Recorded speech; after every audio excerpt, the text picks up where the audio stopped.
오늘도 주님이 공급하여 주시는 풍성한 생명의 양식과 넘치는 은혜와 생명을 주는 보혈의 회복과 참된 평강이 충만하기를 주 예수 그리스도의 이름으로 축복합니다. 아멘. 오늘 말씀은 요한복음 8장 12절 말씀입니다.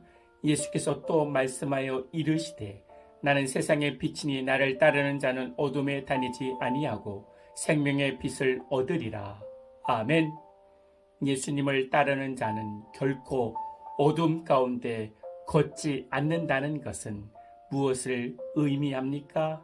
에베소서 5장 8절 말씀에 너희가 전에는 어둠이더니 이제는 주 안에서 빛이라 빛의 자녀들처럼 행하라. 마태복음 5장 14절 말씀 너희는 세상의 빛이라 산 위에 있는 동네가 숨기지 못할 것이요.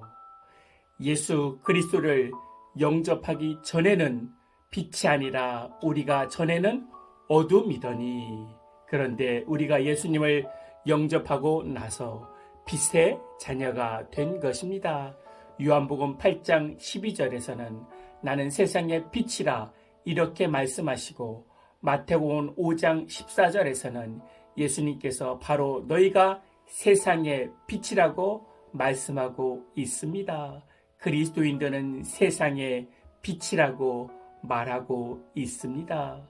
우리가 전에는 어둠이었다는 사실을 기억해야 합니다. 그런데 예수님께서 우리에게 은혜를 베풀어 주셔서 어두움이 아니라 빛이 된 것입니다. 정체성의 변화가 일어난 것입니다. 그렇다면 결코 어둠 가운데 걷지 않는다는 것은 무엇을 의미합니까?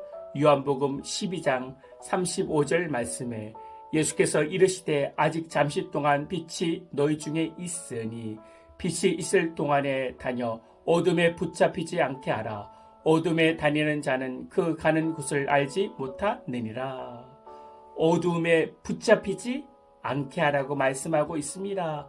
로마서 13장 12절 말씀에 밤이 깊고 낮이 가까웠으니 그러므로 우리가 어둠의 일을 벗고 빛의 갑옷을 입자.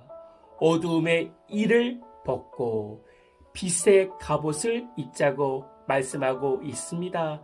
에베소서 5장 11절 너희는 열매 얻는 어둠의 일에 참여하지 말고 도리어 책망하라. 이러한 말씀을 종합적으로 해석해 보면 어둠에 다니지 않는다는 것은 무엇을 말하고 있습니까?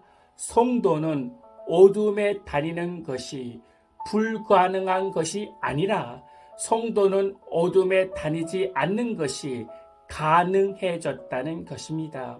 이 차이를 분명하게 분별해야 합니다.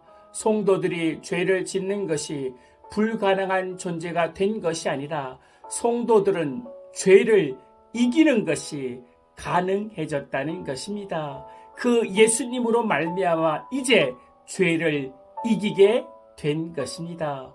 오늘도 죄를 이기고 주님의 빛된 말씀 가운데 살아가기를 축복합니다. 아멘.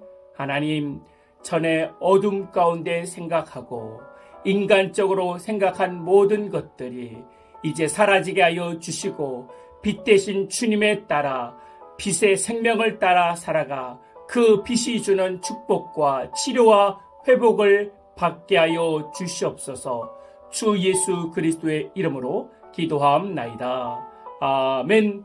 이제는 우리 주 예수 그리스도의 은혜와 만가신 하나님의 사랑과 성령님의 내주교통 충만케 하심이 이제부터 영원토록 함께할지어다. 아멘.